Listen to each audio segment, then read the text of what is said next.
बोल्शेविकों की सफलता की एक अनिवार्य शर्त। मैं समझता हूं कि इस समय ये बात लगभग सर्वत्र स्वीकार की जा चुकी है कि बोल्शेविक हमारी पार्टी में सबसे कठोर और सच्चे लौह अनुशासन के बिना, या मजदूर वर्ग के संपूर्ण जनसमूह अर्थात उसके सभी विचारशील, ईमानदार, समर्पित और प्रभावशाली तत्वों, जो पिछड़े तबकों का नेतृत्व करने या उन्हें अपने साथ ले चलने में सक्षम है, के पूर्ण और बिना शर्त समर्थन के 2.5 महीने तो दूर 2.5 साल तक भी सत्ता में बने नहीं रह सकते थे।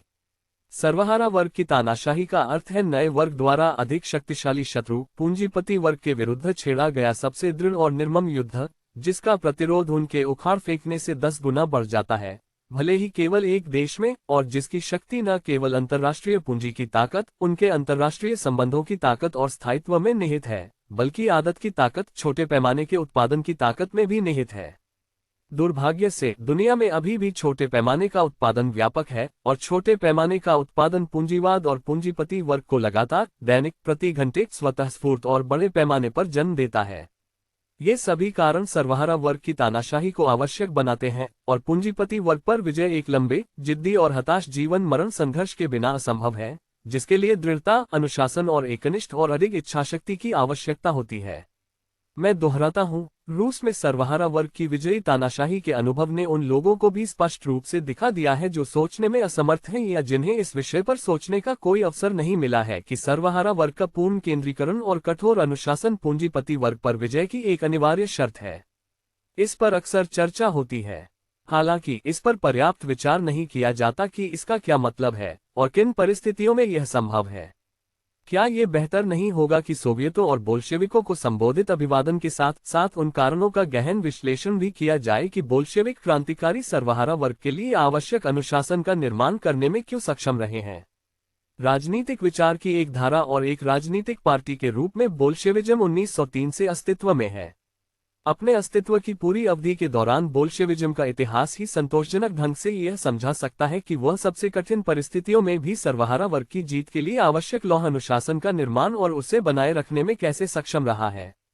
सबसे पहले उठने वाले सवाल हैं, सर्वहारा वर्ग की क्रांतिकारी पार्टी का अनुशासन कैसे कायम रखा जाता है, इसे कैसे परखा जाता है, इसे कैसे मजबूत किया जाता है। सबसे पहले सर्वहारा वर्ग की वर्ग चेतना और क्रांति के प्रति उसके समर्पण, उसकी दृढ़ता, आत्म बलिदान और वीरता से। दूसरा, सबसे करीबी संपर्क बनाए रखने और अगर आप चाहें तो कुछ हद तक मेहनतकश लोगों की व्यापक जनता के साथ, मुख्य रूप से सर्वहारा वर्ग के साथ, लेकिन मेहनतकश लोगों की गैर सर्वहारा जनता के साथ भी जुड़ने की उसकी क्षमता से। तीसरा, इस अगुवाई द्वारा इस्तेमाल किए जाने वाले राजनीतिक नेतृत्व की शुद्धता से, इसकी राजनीतिक रणनीति और रणकौशल की शुद्धता से, बशर्ते कि व्यापक जनता ने अपने अनुभव से देखा हो कि वे सही हैं। इन शर्तों के बिना एक क्रांतिकारी पार्टी में अनुशासन वास्तव में उन्नत वर्ग की पार्टी होने में सक्षम है, जिसका मिशन पूंजीपति वर्ग को उखाड़ फेंकना और पूरे समाज को बदलना है, हासिल नहीं किया जा सकता है। इन स्थितियों के बिना अनुशासन स्थापित करने के सभी प्रयास अनिवार्य रूप से विफल हो जाते हैं और अंततः जुमलेबाजी और मस्खरी में बदल जाते हैं। दूसरी ओर, ये स्थितियां एक साथ नहीं उभर सकती, वे केवल लंबे समय तक प्रयास और कठिन अनुभव से ही निर्मित होती हैं। उनका निर्माण एक सही क्रांतिकारी सिद्धांत द्वारा सुगम होता है, जो बदले में एक हठधर्मिता नहीं है, बल्कि एक सच्चे जन और सच्चे क्रांतिकारी आंदोलन की व्यावहारिक गतिविधि के साथ घनिष्ठ संबंध में ही अंतिम रूप ग्रहण करता है। ये तथ्य कि 1917-20 में बोल्शेविज्म अभूतपूर्व रूप से कठिन परिस्थितियों के बावजूद कठोरतम केंद्रीकरण और लौह अनुशासन का निर्माण करने और उसे सफलतापूर्वक बनाए रखने में सक्षम रहा, केवल रूस की अनेक ऐतिहासिक विशेषताओं के कारण था। एक और 1903 में मार्क्सवादी सिद्धांत की बहुत मजबूत नींव पर बोल्शेविज्म का उदय हुआ। इस क्रांतिकारी सिद्धांत की सत्यता, और केवल इसकी सत्यता, न केवल 19वीं शताब्दी के दौरान विश्व अनुभव से, बल्कि विशेष रूप से रूस में क्रांतिकारी विचारों की खोज और झिझक, त्रुटियों और निराशाओं के अनुभव से सिद्ध हुई है। लगभग आधी शताब्दी तक, लगभग पिछली शताब्दी के 40वें दशक से लेकर 90 के दशक तक, रूस में प्रगतिशील विचार, जो सबसे क्रूर और प्रतिक्रियावादी जारवाद द्वारा उत्पीड़ित था, एक सही क्रांतिकारी सिद्धांत की उत्सुकता से तलाश करता रहा, और यूरोप और अमेरिका में इस क्षेत्र में प्रत्येक अंतिम शब्द का अत्यंत परिश्रम और गहनता से पालन करता रहा। रूस ने मार्क्सवाद, एकमात्र सही क्रांतिकारी सिद्धांत को उस पीड़ा के माध्यम से प्राप्त किया, जो उसने आधी शताब्दी के दौरान अद्वितीय पीड़ा और बलिदान, अद्वितीय क्रांतिकारी वीरता, अविश्वसनीय ऊर्जा, समर्पित खोज, अध्ययन, व्यावहारिक परीक्षण, निराशा, सत्यापन और यूरोपीय अनुभव के साथ तुलना के दौरान अनुभव की थी। ज़ारवाद के कारण हुए राजनीतिक प्रवास के कारण 19वीं सदी के उत्तरार्ध में क्रांतिकारी रूस को अंतर्राष्ट्रीय संपर्कों का खजाना मिला और विश्व क्रांतिकारी आंदोलन के स्वरूपों और सिद्धांतों के बारे में इतनी उत्कृष्ट जानकारी मिली जितनी किसी अन्य देश के पास नहीं थी।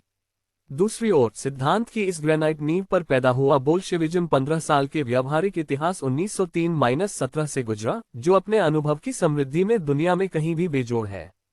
उन 15 सालों के दौरान किसी भी अन्य देश ने उस क्रांतिकारी अनुभव के करीब भी कुछ नहीं देखा। आंदोलन के विभिन्न रूपों का वह तेज और विविध क्रम, कानूनी और अवैध, शांतिपूर्ण और तूफानी, भूमिगत और खुला, स्थानीय मंडल और जन आंदोलन, और संसदीय और आतंकवादी रूप। किसी भी अन्य देश में इतने कम समय में आधुनिक समाज के सभी वर्गों के संघर्ष के रूपों, रंगों और तरीकों की इतनी समृद्धि केंद्रित नहीं हुई है। एक ऐसा संघर्ष जो देश के पिछड़ेपन और ज़ारवादी जुए की कठोरता के कारण असाधारण तेजी से परिपक्व हुआ और अमेरिकी और यूरोपीय राजनीतिक अनुभव के उपयुक्त अंतिम शब्द को सबसे उत्सुकता और सफलतापूर्वक आत्मसात किया।